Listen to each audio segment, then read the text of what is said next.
Welcome to episode 92. Alcohol. Join us as we discuss our personal relationship with alcohol, religious uses of alcohol, as well as its historical importance. Stay tuned. Welcome to the Witchy Wit podcast, where we look at life through a witchy lens. I'm Kimberlyn. I'm Leilani. At Witchy Wit, we explore current events, Ideas, music and books, and experiences in ways that recognize energy and life in everybody and everything. We are both real witches. And we bring two real perspectives through the lens of our different ages, Races, and backgrounds. with a healthy skepticism for what we have been told is true. Our conversations are raw, candid, and vulnerable. Join us as we cast a spell to uncover what we each know is true in our intuitive, witchy selves. Welcome to episode 92. Alcohol. It's kind of an interesting name. Yeah, clear, simple, yeah. Straight to the point. Yeah, so what are we going to do today about this? So this actually came up because of a conversation that you and I were having around an article. But what we'll do today is we'll talk about it, our personal relationships with it, our experiences with it in our culture, and even religious uses of alcohol. And before we get to all of that, would you like to check in? Sure. So my check-in is a little personal. I've had a death in the family. And in the ensuing, before this person passed, he had been in a hospital for about a week, and pretty much non-communicative. I mean, half the time he was he was sedated, and the other time he was in a coma. This is not my blood family, but this is someone who's married into my family. But he's local, he's in Texas, and I've been kind of keeping up with him as he's gotten older and kind of running up and taking care of him. And so, but his family, they have a lot of feuds going on. And one of the things that would have made this when his wife died, my aunt died, I was really on him about making sure that he had a medical directive and a power of attorney and, get that stuff taken care of. And I nagged him for about a year. And then he said, oh yeah, I took care of it. I went to the base. He's military. I went to the base, talked to, a lawyer, got the paperwork done, et cetera, et cetera. So I'm sure he did it. He wouldn't have said that if he hadn't. We couldn't find it. We couldn't find any of them. I had no idea who his lawyers were, so maybe they had a copy on file. I didn't know who his doctor was because sometimes the doctors have I had no idea where this information was. And all of his family's in South Carolina. And so they're wondering what to do. And so my check-in is basically to tell people, to suggest strongly that you consider really sit down and not only develop a medical directive and designate a power of attorney in case you are not able to make those decisions for yourself, but tell somebody where they are. Put a copy, like putting it in your safe deposit box is not going to help anyone because they can't get into exactly. Or leaving it in your house when you're in the hospital and everyone else is from out of town is not going to help either. So, tell a friend, my lawyer has it. Here's my lawyer's address. One of the things that I did because I live alone is I have my cousin and a couple of other relatives in New Jersey. They have information for people here in town that are my friends. So if something were to happen, there's contact and they know these are people with keys to my house, et cetera, et cetera. So, get something set up, not just do the paperwork, which is the first step and is very, very important for you to sit down and think these things through, but also make sure that people can actually access them when you've developed them. Wow. Yeah. because baby, it's what do you call it? A roaring dumpster fire? Yes, a dumpster fire. Yeah. That's caught in a flood. I'm thinking you and I both love the like death and death magic. And this is not that at all. Oh my gosh. No, it's not. It's not. And this one said this one about this one behind their back and told me, and it's just, oh my gosh. It's sad because this basically all I want to do when someone's died is, make sure that their last wishes were taken care of and mourn. I don't want to be fighting people about stuff. When they're sick, I just want to be there to ease their path. I don't want to have to argue with people about their medical care. So you're doing your friends and you're doing your loved ones a favor when you do this. This is not about you, though it is about you, but it's also about your relationship with them. So that's my check-in. Oof. strongly, heartily suggest everybody. I mean, that check-in kind of feeds into what we're talking about today with alcohol and the uses of alcohol. So I'm sure we're going to come back more to this type of talk. Yeah, sure. What about you? So, let's just take like a hard left turn. Okay, I'm all for that. Give me a moment. Let me take a breath. Okay. Let's do this. All right. I'm dancing again. Oh, I'm so happy for you. I'm so happy too. Yay, tell us more. Okay. Well, what I wrote on our outline is, I've returned to dance. Yippee! And ah! Oh, I thought it was ah. No, it's definitely ah! Okay, so tell us. So the Yippee is the club that I taught for reformed. Really? Yeah. Oh, yeah. Well, we'll have to talk later because I might want to talk about that. So it's every week again, and then they asked for me to teach, so that's nice.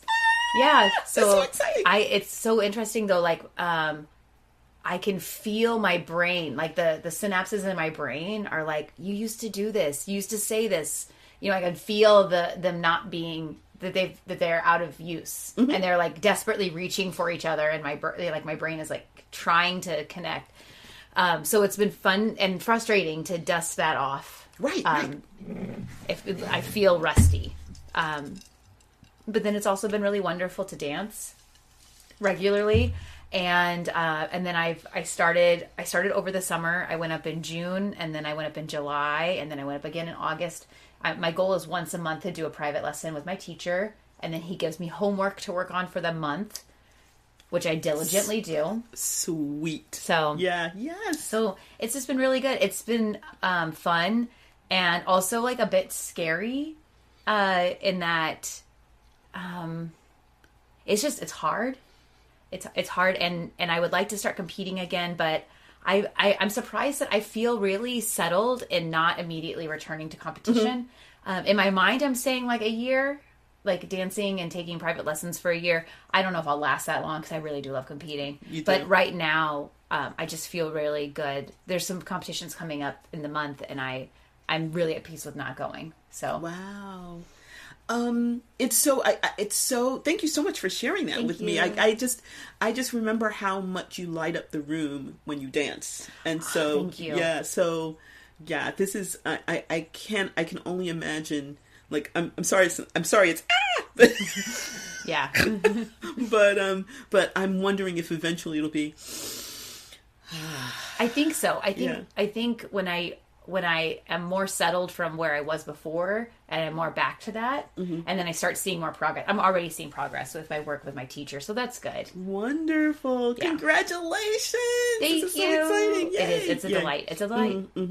Yeah. And that, the lockdown and the pandemic that did a lot of things to a lot of people and obviously did some really serious things to people, don't get me wrong, but the ways in which it kind of locked down parts of the way we interact with the world is even small things, but they become dramatic, right? Wow. Yeah. That's yay. Well, congratulations. Thank you. Looking forward to seeing you on the dance floor again. Thank you. It's been fun. I look forward to showing people. Yeah, and teaching. All I remember was a sugar push. That's what I taught last week. That's what I taught. Yeah, I mean, yesterday. I remember how to do. I mean, I remember I like you're right. It's like the muscle because it's all. It's not timing. It's timing, but it's also not energy. Motion. Extension and compression. Extension. Those are the words. There you go. Extension and compression. Yeah. So just. I remember what that used to feel like. I don't know if I can actually duplicate it, but maybe I'll get a lesson from I'm teaching the beginner classes all month. So. I'll be there. We'll have to talk. This is so exciting. It's exciting for me too because I really enjoyed it. So thank you for sharing. Thank you for listening. So shall we move on to alcohol? Yeah. So I wanted. Can I share what brought this on? For sure. So while we were in Spain. Wait. Okay. there was a lot that happened when we were in Spain, but you're going to talk about something. Well, I think so. I don't normally drink, and that's just because I don't. Mm-hmm. And while I was in Spain, I would order. We got free wine. Mm-hmm. Our wine was included with our meal, and so I would order the wine and then give it to you because I would drink my wine and her wine. And yeah. Mm-hmm. And so then it just kind of got us talking about drinking, and then also like that time we told the story on the podcast where we were in Oviedo and we had not been eating, and then I drank the cider because I was in Oviedo and we were cider, which is like all about cider, which we'll talk about later today. Yes. So anyways, alcohol was definitely present in our Camino. And then you sent me this really interesting article, and it was kind of like a tongue-in-cheek title. It was I don't know if we have it here, but it was something like why there it is. Common side effects of not drinking. Yeah, common side effects of, yes, exactly. By Carolina Kozmana. But it was kind of a tongue-in-cheek article. Yeah. And then we read it, and we were kind of talking about it, and they were like, oh yeah, what are we going to talk about for the podcast episode? And then let's do alcohol. Why do we do this? Because we're already talking about it. Exactly. So why don't I just kind of talk a little bit about, my kind of historic relationship with alcohol. So my mom was like a bougie black woman, and so she and her friends would get together and they have club meeting, and actually they were the matinee six. They would go into the city like 6 times a year and go to a Saturday matinee, do like some incredible places for dinner, see great shows, etc. And then there were 6 of them because the matinee 6, because that's the perfect number to get tickets. And then the other 6 times of the year they had a club meeting at their house. And this is not, okay, let's, have some nibbles or whatever. It's kind of them trying to outdo each other, So for moms, I would, 2 or 3 days before we start cleaning, we start doing the things, she start cooking her food. And during that day, I would be kind of the, girl about town, like running around doing everything. And I was also the bartender. So I kept their whiskey sours filled. Or sometimes they would do, signature drinks, like maybe the last show they saw something like I can't remember what they saw, but they were drinking Mai Tais or whatever. So as a young person, I don't think I might have tasted them, but they were like yucky because they were super sweet. And the alcohol, because these were like little packets of powdered shit, it was garbage. But that's what they drank then. This was, here's to the ladies who lunch. And so that was, I remember doing that from the time I was maybe 12 or 13, like able to stir and read the instructions. So I kept them highly liquored. And then, but I was never, like friends of mine would try to sneak drinks from their parents, but I could literally just drink the drinks when they were done or taste it or to make myself one. And because I could, I never did. Oh. Does that make sense? It does make sense, actually. Yeah, so I remember, I think maybe in between the time I was 12 and the time I went to college, I might have had tops maybe, outside of maybe wine with my family, tops maybe 3 or 4 drinks with friends. Okay. Then I got to college, and that was back when the drinking age was 18. Oh, whoa. I know, back in I rode to college on my dinosaur. And so I turned 18 that September, so the first month of school, and everyone threw a party, so for me. And so they, we were having alcohol because we could. And so they got one of those big, I think it was 1.5 gallons of Wolf Schmidt vodka. Have you ever heard of that? Is that the stuff in the plastic bottle? It's probably plastic now, but back then it was glass. But it was like a big, because it was huge, It was I think a green label, if I remember correctly. And it was cheap, because because we're college kids. Right. And so we started out drinking screwdrivers, which is orange juice and vodka. And then we ran out of orange juice, but it's a freaking 1.5 gallons of vodka. So then I think we drank Cape Cods or whatever with cranberry juice and vodka. And then we ran out of that, and someone had like a little bit of grapefruit juice and vodka. And then we ran out of that. Now this is going to tell you, this is how we're dating ourselves, that we ran out of all of that stuff. And someone said, oh, I have Tang in my room. Oh, geez. Do you know what that is? Yeah, the powdered orange crap. Yeah, so we drank that. So I do not remember the rest of my first semester of freshman year.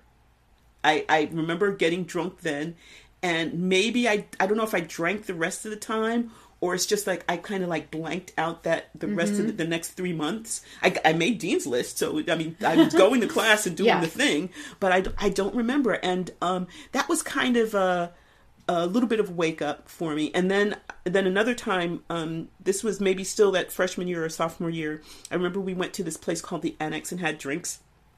And driving back, the only way I could get us safely home, I had to drive I was driving under the influence down the middle of the road so I could see the line.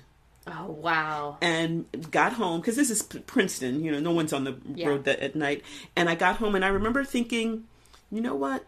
This is stupid. It's just stupid. I mean, was I having fun? I think I was, but afterwards, did I remember having fun? No. So it was just so sloppy for me. Like I wasn't, it just wasn't fun. Where okay, and then we could talk about the fun later. Like everyone would say, "Oh yeah, I was so wasted."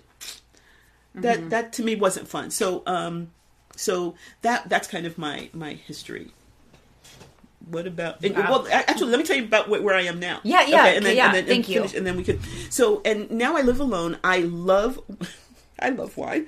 I belong to 3 different wineries. I go up to the wineries. I come back with bottles and bottles of wine, and I live alone. And it's a very slippery slope from just drinking like a glass of wine with dinner to, because I'm literally sitting there with a bottle by myself, and it goes down so easy. And so I kind of keep it, like I don't drink every night. I'll drink herbal tea one night and then wine the other night or whatever, just because I'm concerned that it's way too easy.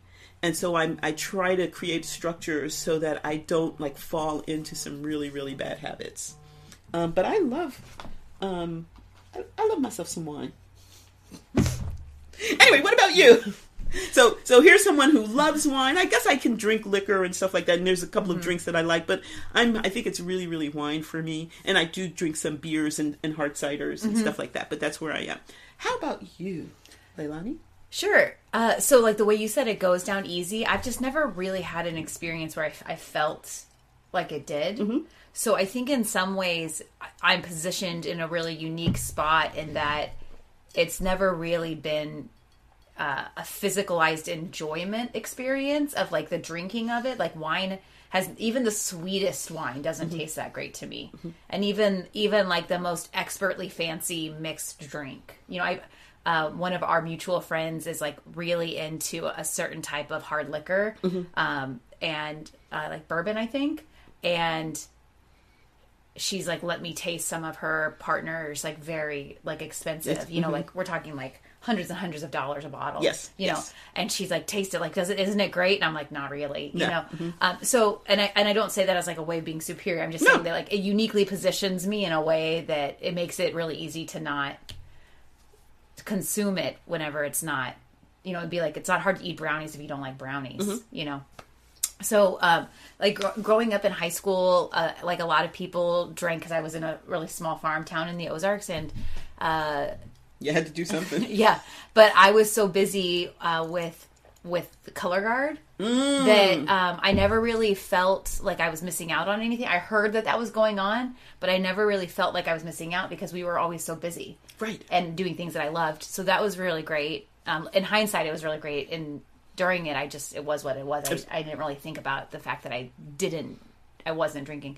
And then in college, I was just like really figuring out who I was, and like I was doing these camps and these personal growth retreats and some theater, and school does not come easy to me, so I have to really study to get the grades that I was trying to get. So I was very, very involved in like studying, and I think I got tipsy and or drunk 5 times total. Gotcha. In my entire like I really spent a lot of time going through my mind. Like I'm not counting. I had some wine at dinner one night. Like I'm not counting that. But anytime I drank enough to feel any sort of like change in consciousness, to lose the feeling in your lips, right? Oh God, like I did in Oviedo. And I did, and the most I ever drank was on my 21st birthday. I was I don't know what to say. I was weaving whenever I walked. Ah, okay. So that's like the drunkest I've ever been. Was like, I remember trying to walk down the stairs and finding hysterical that I was having so much trouble walking down the stairs.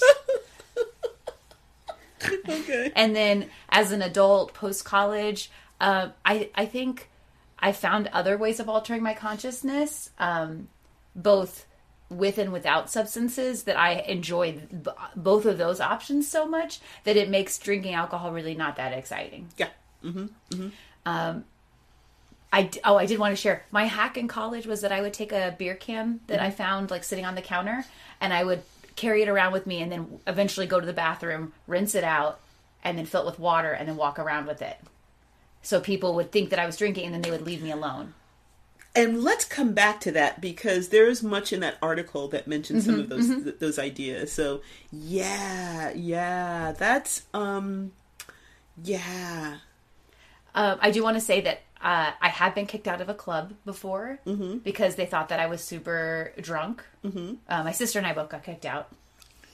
We were actually 100% sober, and we were dancing in these cages that hung from the ceiling. And then the bouncers like reached in and grabbed us and like took us through this like back hallway, which was actually really scary because we weren't drunk. Mm-hmm. So I was totally aware of like yes, I can imagine.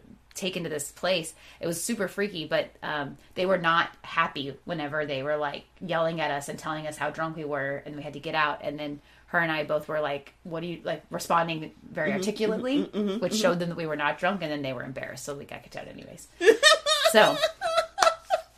So you go to a lot. I know you go to a lot of raves. Are raves alcohol free, or are they kind of across the board? That's a great question. I do go to some particularly sober raves that are morning raves. So they're like, they're like in the morning, and they serve like kombucha and smoothies and like stuff like that. And it is drug and alcohol free. Gotcha. So I do go to those on purpose because they are sober raves.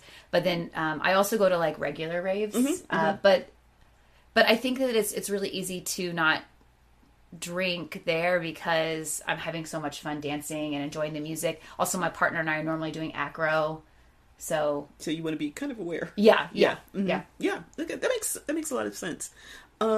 So as we think about this, we're coming at I don't know how much of experience can we bring to this, because it seems like neither one of us drink a whole lot. Right? Yeah, and I want to point out that I do think that's interesting, because I think it's more likely that that's the case.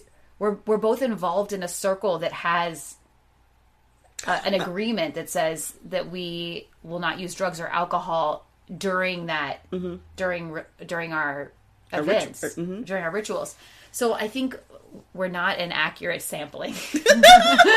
That's okay, but we're not an accurate sampling for a lot of things. That's true, and that hasn't stopped us in the past. So don't let us. That's true, and I'm sure people who are listening to this are not looking for an accurate sampling, but they just want to hear us like shoot the breeze. Okay, let's do that. Let's shoot the breeze. So we created an outline, and then I went in and started adding some history. You did. I was like, let's share personal experiences, and you're like, alcohol's historical purposes. So I just, that's the kind of stuff that jazzes me. And it's so funny because if I had read this last year, I would have been, oh, that's interesting. But now having some of these things that we're going to be talking about, we actually saw, so like having been to Spain, et cetera, and experienced some of this, it just makes it so much more real and less, 2 millennia ago, and more, it started then, but these are the seeds that they planted, and this is what we can see flowering now, right? Mm-hmm. So just a little bit of history. It's been suggested that because we've discovered these Stone Age jugs that were used that we think are used for fermenting, that intentionally fermented beverages, as opposed to things that have just left to spoil and fermented on their own, existed as early as 10,000 BCE. Wow. So 10,000. So 12,000 years ago. Wow. Right? Yeah. So, And there was there was a number of reasons where that would be useful, just kind of health wise, right? Do you want to say about some of these? Yeah. One thing is that it would be safe to drink. Like I'm imagining, they didn't exactly have Brita filters back then. No, we haven't found those archaeologically yet. No Brita filters found. Mm-hmm. And then the fact that it could be stored, so if rivers or things dried up, or they were going to parts of wherever they were that were not near water that was accessible, like that would be good. And then also, you and I talked about in our temperance, our tarot episode for temperance, that they used it to temper water to make sure that it was safe to drink. Yeah, because water was shit. I mean, you literally died from the water. Yeah. And probably they, as they looked over and they were drinking from the water, and so was their camel, who was also peeing at the same time. Yeah. They, might have put two and two together, but that was not on their radar then. So, we know better. But yeah, in many cases, the water was actually less safe than just imbibing a great deal of wine. And to be fair, when we talk about drinking a glass of wine, most of these cultures like Rome and Greece, they rarely drank the wine just out of the bottle. They usually mixed it with water. So they were drinking it a lot more, but they were drinking probably less alcohol than we were drinking. But then there's medicinal uses of alcohol. I know in the Hebrew Bible they mention the fact that you should give it to people who are depressed. Because, or if they're dying, because it's gonna, they can forget their misery. But there were more scientific. I mean, and I really don't want to, I don't want to diss on that. But then, like Hippocrates, there's a parts of his writings where he actually talks about the medicinal uses of alcohol. Wow. So, really, really well known. And of course, as we discovered, the Celtic people were known to have made alcoholic cider as early as 3000 BC. And they took their traditions with them to Spain. And we got a chance to sample that. We did. Yeah. So, again, it's those seeds, 3,000 years ago. But then we were in Spain 2 months ago and had some of the hard cider that developed out of their traditional methods that they've been using for millennia. I do want to say, when I was in China in 2017, I read a lot about how I couldn't drink the water when I was there, and that it was good to make sure that you got filtered water in a sealed plastic bottle, but people would sell you bottles that were sealed that they had filled up from the tap, so like I couldn't trust those. So it was just much safer to drink alcohol while I was there. And I found that really interesting, because in the United States, it's just way easier for me to get a glass of water than to pay for a beer. But in China, I found myself getting the beers because they were safe. Ah, right. Even now. And then also, there's like a very hard alcohol called baijiu in China.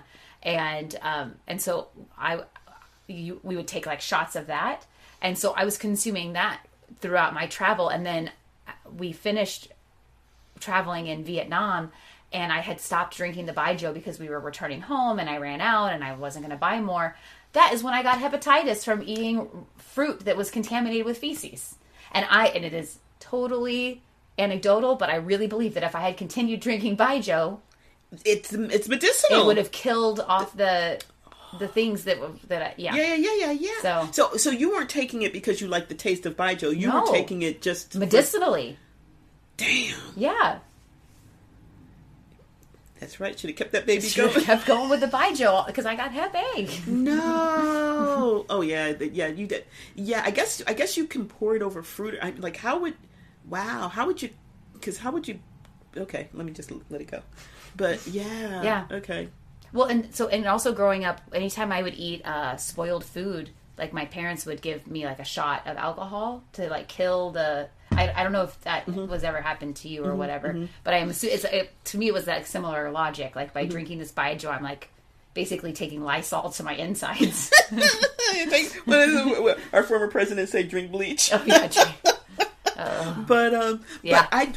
Maybe this is probably not quite the same thing, but I do know that when I was sick, My mom would make us hot toddies. And Yeah. so, the whole thing is like when I was sick, you're feeling shitty, she would make you a hot toddy, which was basically like some sort of grain alcohol, lemon, honey, and maybe she'd throw like a peppermint candy or something in there, or you suck on it later or whatever. Mix that up, and it's warm. Mix that up, and then she'd wrap, like you'd wear your jammies, and she'd wrap you in a blanket, and then she'd sit there and she'd sing to you while you drank it. It just made me feel so. I mean, it's like that made me feel better. That I remember, like 2 or 3 months after she died, I had like a cold. It wasn't a super bad cold, but I just remembered like weeping my ass off because she was gone, and I knew I would never have that experience again. And it was probably very like the placebo effect, that all of those things combined and made me feel better. But there was alcohol.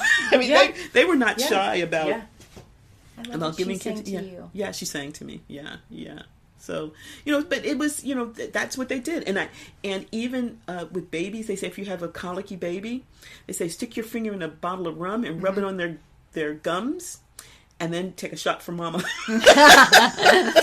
and then the night would be so much easier for all involved. So, there is that, I mean, there's kind of that folk wisdom around using alcohol, right? Yeah. But you were mentioning China, and one of the, like, historically, they used it for like memorial services. They used it as part of dedications to the gods and things like that. But just kind of the way we do now when we toast, but it was much more formalized. So, different ways of using alcohol as a part of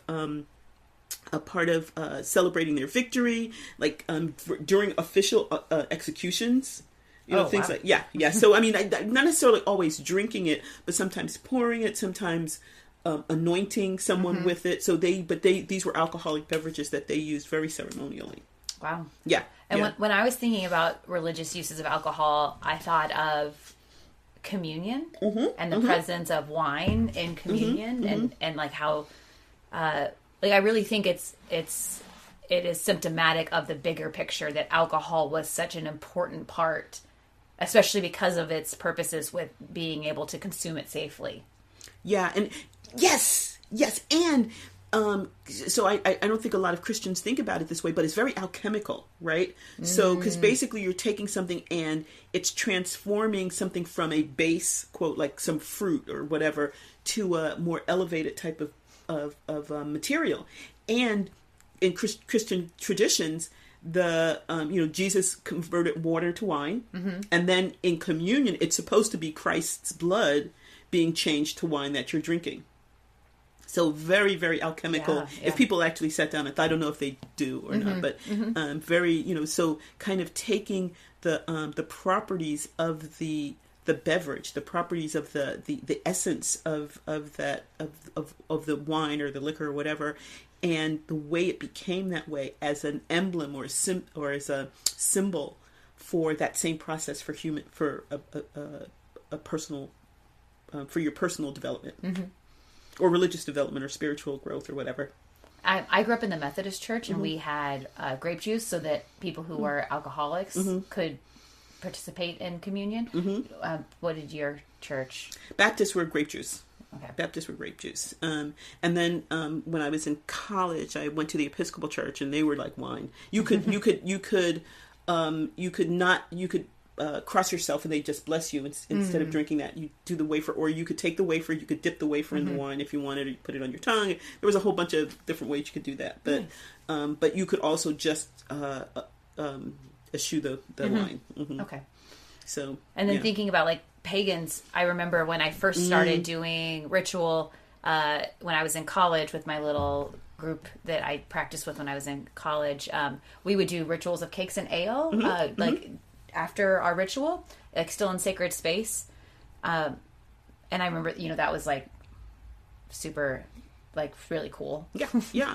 And I started because it was getting a little long, the historical part, but there's a whole thing with mead too, right? The traditions around mead and various types of, other types of fermented, and I'm just going to mention this just in passing, that in the New World, there were a number of different types of, some of the indigenous populations. So like the Iroquois fermented sap from the sugar maple tree. So like some like high powered maple syrup.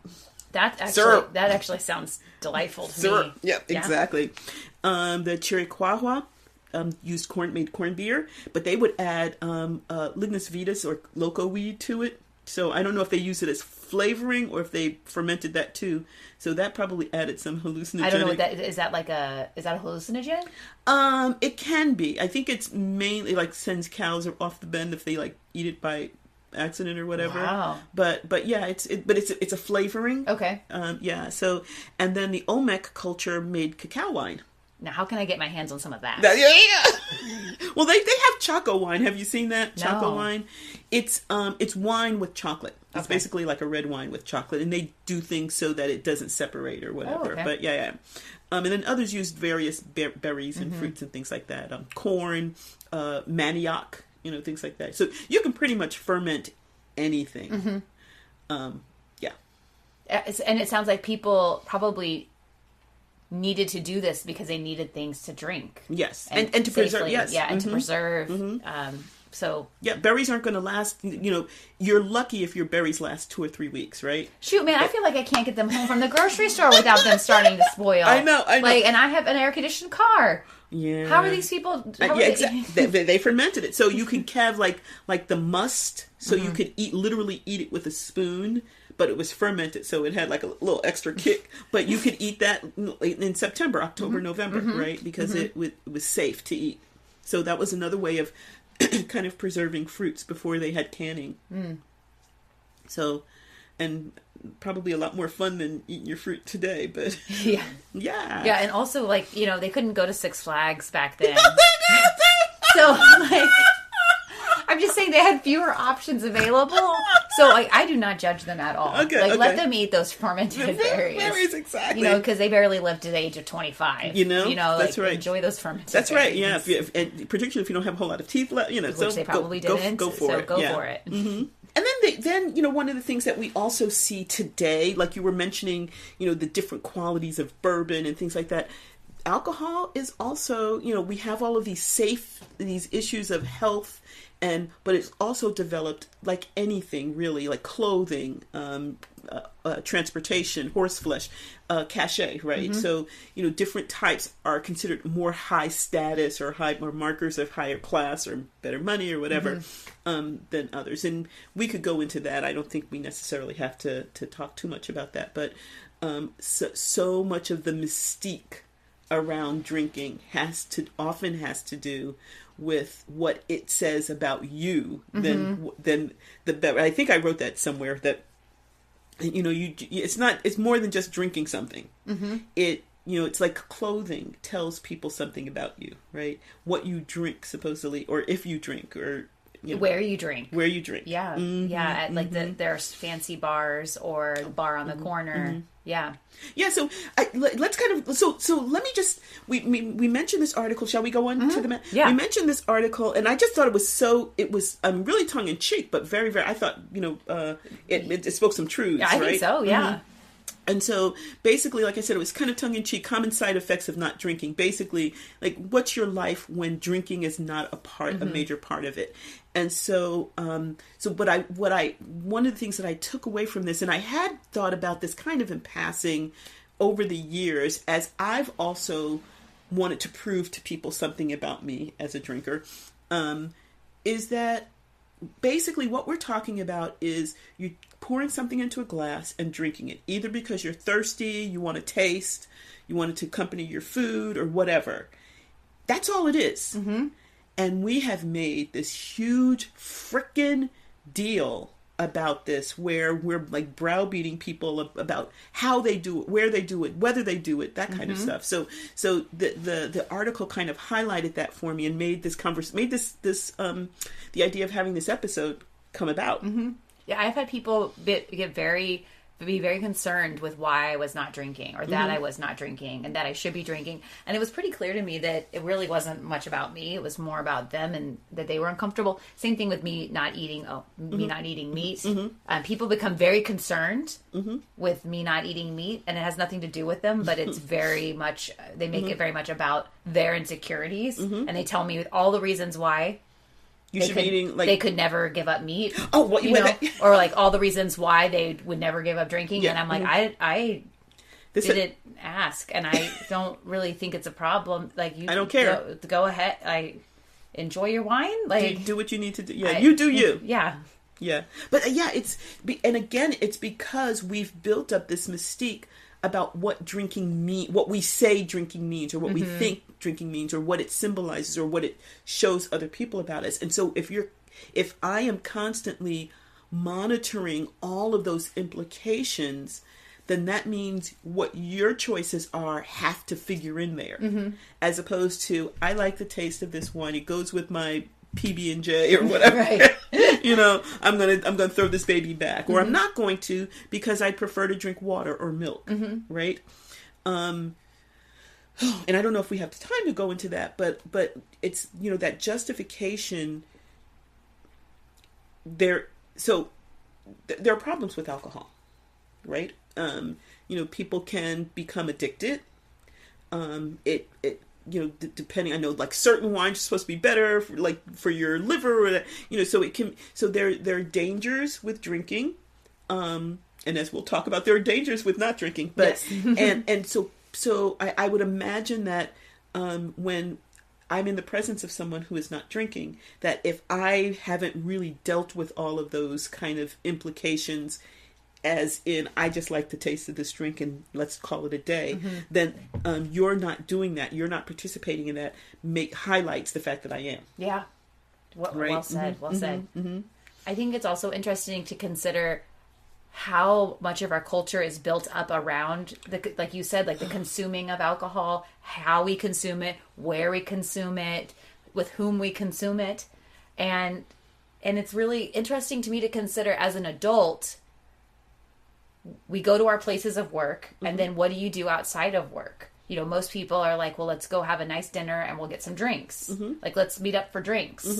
Yeah. Happy hour. Let's go to happy hour. If you're trying to find a romantic partner, the first date might be, let's meet up for some drinks, because it's less of a commitment than a meal, you know, but it's like more serious than grabbing a coffee, you know. So like it's just, so much of our culture is built up around alcohol. So then whenever someone like me, who has kind of removed myself from that culture, then it's like, well, where do I go? Yes. And what do I do? And how do I interact with you? Right? Yeah. And again, we're not an average sample. Like, I go to dance competitions, and I'm a part of acrobatics, and I'm a part of a religious organization where we commit to not drinking alcohol while we're at those things. So I have found those places, the raves that don't, you know, the sober raves. But I imagine it's a lot harder for people who don't have those things. Ooh, that's those networks. To navigate those spaces, if they were trying to choose maybe to consume less, or maybe if they were in recovery and they didn't want to consume at all, or they wanted to avoid watching people consume. That has to be tough. That would be. I imagine that would be really tough. Yeah. Yeah. And I would imagine that for some people, knowing that someone's in recovery, and that's something that they're going to have to deal with. Say let's say you're in recovery and you come to my house. So that means I have to make choices based on the fact that I've invited you to my house. So I would assume, if I invite you to my house, I want you to feel welcome. And so what does that mean? What does that look like? Okay, if you're in recovery, are you at a point where you could be in the presence of someone drinking, or will that be a trigger? And so I have to keep that I have to take that into consideration. And then what does that mean? So can I have a good time if I'm not drinking? Right. If I have to, and I'm doing air quotes here, if I have to not drink because I invited someone to my house who is there, that's, you know, having that a part of the evening's interaction is going to be difficult for them. So then what do I do? Can I still have a good time? My assumption is probably a lot of people would choose not to invite that person. because they want to have a good time. And that would make a whole bunch of choices necessary. That, and this is the thing that comes out of this article for me.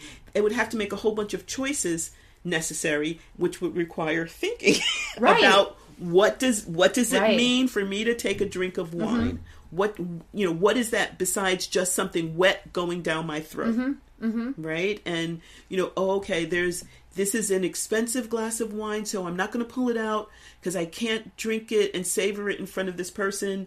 You know what I mean? Like there's all of these different things that you have to start thinking about. And people, I don't want to paint with a broad brush, but it seems to me if you're kind of doing what everyone does, that probably the idea of thinking why is not a high priority. So for my 40th birthday, which you were there, we converted my garage into a giant like fish tank with plastic sheeting, and we built a foam machine, and we had we rigged up a bunch of like professional lighting equipment, and we had a foam party in my garage. I remember. That was so much fun. And it wasn't until months afterwards when somebody from work had seen some pictures, and they asked about they said something like, I can only imagine the amount of drinking that y'all did for that. And it wasn't until they mentioned that I said, actually, no one drank at my party. I hadn't even considered alcohol at my party. It wasn't even a choice. We're not going to drink. It was just it never occurred to me. And it also never occurred, at least that I know of, to any of the people. Nobody brought over a cooler of beer. Right. Which would have been fine if they did. Yeah. But it never occurred to me. But also my friends, many of them are in recovery. Many of them choose not to drink. And then normally when we hang out, we don't drink because we're doing things. So that's your interaction. It's not necessarily even a social contract. It's just, that's the energy that you have. So it doesn't even occur to someone like, oh, let's bring some beers. So it hadn't even occurred to me. And then, because I do really enjoy being on Reddit, I browse Reddit a lot, and I see a lot of people post things where they're really angry about being invited to a dry wedding. Like, why am I going to get a babysitter and go to this wedding if there's not even going to be alcohol served at it? So the title of the thing is called a wedding. Right. The purpose is for the wedding. But it just shows me how central this concept of of drinking is to and even like an entitlement that like this should be something that I should be able to engage in at certain types of things, and the expectations that's the way that it is. Right. Yeah. Just an interesting thought. It's a very and this is one of the things I loved about this article was it kind of forced me, like, I've made some choices, but I haven't thought through all of the ramifications of the choices that I've made or other choices that I could make that I may not have. And so that's one of the reasons why I read that. I sent it immediately to you because it's like, whoa. So shall we talk about some of those things? Oh, yeah. The first one I thought was hilarious is one of the points was you'll spend... One of the common side effects. Yes, one of the common side effects is that you'll spend the money that you saved from drinking on therapy. And I kind of chuckled and was like, well, that actually is true for me. Well, because, the beauty of alcohol, besides the fact that it's medicinal and it doesn't, is that it blurs. So if like it said in the Hebrew Bible, if they're depressed or whatever, they're not able to sit in their misery. It kind of blurs all of the things that might be shitty in your life, at least for a few hours, right? So either they become less important, or you forget about them, or whatever, right? So. And if you don't drink, then they don't go away. They're still there, and they're always there. Yeah. Right? And so how do you deal with those shitty things? I remember at one of the lowest points, when I was at one of my lowest points going through my divorce, I remember being somewhere and looking at the alcohol and thinking, like, I am so miserable. I would do anything to make it stop just for a little bit. And like looking at the alcohol and thinking like that this could work. And really in that moment, having so much empathy and more understanding for why sometimes people choose it. I ultimately chose not to drink, but I remember being like really going through some deep thinking I probably look like a ding dong, like staring at this like glass of alcohol. Like, hello, Leilani, you okay? You know, and I'm like having deep thoughts here. Like your mouth parted a little bit. Yeah. Well, yeah, and that makes so much sense. And it is easier. It is easier to kind of blur it, and then the next morning, you know, after the blurring is done, well, I still don't have to think about those things because now I have a hangover. Mm-hmm. And then I've got to go to work. And then, maybe I'll go out for happy hour. Mm-hmm. So obviously it doesn't solve the problem. But it pushes away the pain of dealing with the problem. Mm-hmm. And so when you don't have alcohol to push away the pain of dealing with the problem, then now I have to figure out different ways of dealing with the problem. Mm-hmm. And therapy sounds like, fortunately, you had that money that you're not spending on, right. Beers on me. Therapy on me. There you go. You get some therapy. You get some therapy. We all get therapy. We all get therapy. Yeah, exactly. So yeah, and for me, I think that would be so much, that would be a better choice for me because I would prefer to just deal with it.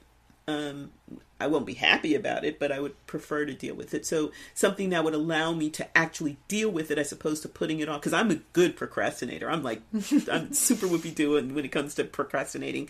And so alcohol can help me do that. But other things, I have other things. I don't need alcohol to push things away. But still, that saving that money on alcohol and spending it on therapy sounds like a good mm-hmm. choice. Mm-hmm. And when that was the part that when I read that, I was like, okay, got to send this to her. Yeah, and then, the idea that this is from the article, alcohol exists for a reason. Besides medicinal, besides, tempering your water, whatever, it can be celebratory, you can use it to toast people, you can use it as a prop for a party. I'm not sure, it might make everything seem more and more fun, but when you're not using alcohol, then the reason that you might be using alcohol has to be confronted. Yeah. Right? I love the way they said in the article, when you quit alcohol, you'll face the reason constantly. As little fun as it is, you'll learn to live with pain, the pain of existence. And I didn't feel like it, well, it was kind of tongue in cheek, but like, that is kind of a dramatic way of saying it, but like, you live with it because it's not dulled. Mm-hmm, mm-hmm, mm-hmm. It's there. So everyone else I'm picturing myself at a party where everyone's drunk and like everybody else is numbed out to it and I'm standing there. Doing the thing. Feeling all the feelings. Feeling all the feelings. You're like, I see you with like your little sword. Right? I'm like having like an existential crisis staring at the glass of wine or what, I don't even remember what alcohol it was. Yeah, and everyone else is like, woohoo! Yeah, there's gotta, I mean, are you always like the designated driver or something? I was in college, I was always a designated driver and when we would go out clubbing, mm-hmm. I was a designated driver because I didn't want to drink. Yeah, so, okay. I just wanted to dance. Yeah. Which can be, Which side note, which we've mm-hmm. talked about, but mm-hmm. like that was my way. I now know that mm-hmm. was my way of altering my state of consciousness mm-hmm. and having mm-hmm. ecstatic experiences. Oh, yeah. It was better for me to do that than to drink. So I mm-hmm. actually was doing this similar thing, just in a different avenue. Mm-hmm. I didn't realize mm-hmm. it at the time, but now I know. Yeah. Well, this was not in the article, I don't think. I think I found this elsewhere, but I decided to look up, there's a psychological medical term for everything. Mm-hmm. So, nephaliophobia. Nephalophobia is an anxiety disorder that's focused on sobriety and the fears related to facing a life without alcohol or drugs. Nephalophobia. And a part of living your life without alcohol or drugs might include being really, really worried about like losing your social connections. Mm-hmm. Like if all of your friends drink and then you stop drinking, how does that, I'm just being that's what the AirPod sound when your battery goes like yeah. like that's your relationship with them in many cases, not in all, but I would say that's probably a really well-founded fear. Yeah. Where am I going to go on Friday night if I don't go out to Friday beers with my friends? Exactly. Do I get new friends, or do you go to Friday beers and not drink? No, because and then let's talk. Let's talk. No, okay. Let's talk a little bit about that, shall we? Most of the time, I would suggest that people are not going to look at you weird. What I'm going to suggest generally happens is people are going to spend a lot of time trying to convince you to drink. That's my experience. Yeah, just try to. For either to justify themselves, or to pull you because you become an outlier, and for people, like I said, who haven't thought through the implications of drinking, it might seem. The kind of the knee-jerk reaction we have in this country is you're a teetotaler because drinking is bad, or you drink because drinking is good, or or it's good for you, or you want to, or whatever. And so the minute someone stops drinking, I would hazard that 90% of the time people put them in the teetotaler, judging, the Women's Temperance League, prohibition type of camp, and that you are judging them. Yes. I think you're right. And I think that's a really sad thing to have happen, because it would just be much better to let me order my, to order my mocktail, and then to leave me alone and just let me enjoy everyone's company. So my favorite mocktail is to have either lemon juice or lemon lime, and a little agave syrup and club soda. Oh, nice. I normally order just a ginger beer from tap. There you go. Because they have it there for Moscow Mules. So it's just a ginger beer. Ginger beer. Thank you. I'll remember that. But I do ask for it, because sometimes if I order non-alcoholic drinks, they put it in a different type of cup. And I ask for it, can you please put it in the alcohol serving cup? So you don't have to have that discussion. Yes, so that it just looks like I'm... Oh, right. I never thought about that, but yeah, that makes sense. Yeah. So it's a thing in our country. Maybe elsewhere too, right? But I only know this place, and that idea that by me not drinking, I'm judging other people who do drink. Right. And in many cases, I would imagine most people are just making a choice for themselves. And that's the choice quite frankly, they have more to worry about than what you're doing. Yeah. But yeah, people take it very personally. And I think I want to just state that I'm not coming at this from a judgy place of alcohol is bad. I think alcohol is like anything else, sugar, fatty foods, desserts, tobacco, or any other substance that we use to alter our state of consciousness, like marijuana or mushrooms. I'm not really coming at a place of judgment on it. I think it's one of many tools, and I would invite people to just consider how and why they're using that tool, and if they're using the tool, if the tool is using them. And because I have tools that I enjoy using to alter my state of consciousness, alcohol just doesn't happen to be one of them. And I think that's probably for some reasons that have nothing really to do with our culture, and alcohol itself. It just isn't. Not your jam. It's just not my jam. And if not your fermented berries. Not my fermented, right. But if I lived in a culture where the ways that I do like to alter my state of consciousness were the norm, I think I would be in a very different boat if I went out to a bar and they served that instead of wine. Because it's really easier for me, nah, thanks. It's cool. I'm going to have a West Coast swing on the rocks. Right.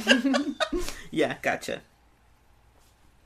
So, our poem is not particularly about drinking or not drinking. It's about what happens when you are drinking or not drinking, right? That idea of being present. And it's by Marianne Williamson, who is who's into personal development and personal growth. She is a spiritual leader. She actually ran for president for a hot minute a few years back. And just wonder what does I knew her from going to see her in New York City at Town Hall for every month for her talks on A Course in Miracles. Oh, wow. Yeah. I didn't know that you went to those. That's cool. Yeah, she was super cool. So anyway, this is kind of a famous part of, I've heard her say this on a number of different occasions. Okay. It's called Let Your Light Shine. Our deepest fear is not that we are inadequate. Our deepest fear is that we are powerful beyond measure. It is our light, not our darkness, that most frightens us. We ask ourselves, who am I to be brilliant, gorgeous, talented, fabulous? Actually, who are you not to be? You are a child of God. Your playing small does not serve the world. There is nothing enlightened about shrinking so that other people won't feel insecure around you. We were born to make manifest the glory of God that is within us. It is not just in some of us, it is in everyone. And as we let our own light shine, we unconsciously give other people permission to do the same. As we are liberated from our own fear, our presence automatically liberates others. Whew. So may it be. So may it be. We hope that you joining us here in our presence might liberate you to consider how you use different tools in your life and how they may be using you or if you're using them. But ultimately, we just want to share our own experiences in hopes that it helps cast some light into like the sticky web that our culture weaves around certain things. Thank you for listening. Thank you. We hope you have enjoyed the magic that has unfolded here at Witchy Wit. It would be great if you would help make Witchy Wit possible and get access to exclusive content by donating on Patreon. We'd love it if you join our Witchy community and enjoy shareable content on Instagram, Facebook, and YouTube. Would you do us a big favor and support us by rating and reviewing us wherever you get your podcasts? It's free and helps witchy folks find us. Feel free to email us at witchywitpodcast@gmail.com. We love to hear from our community. Reach out and let us know what's brewing in your cauldron. New episodes are released every second and fourth Friday. Follow us on your favorite podcasting platform so our episodes go right to your playlist. You can listen as you ride your broom. Stay witchy, y'all!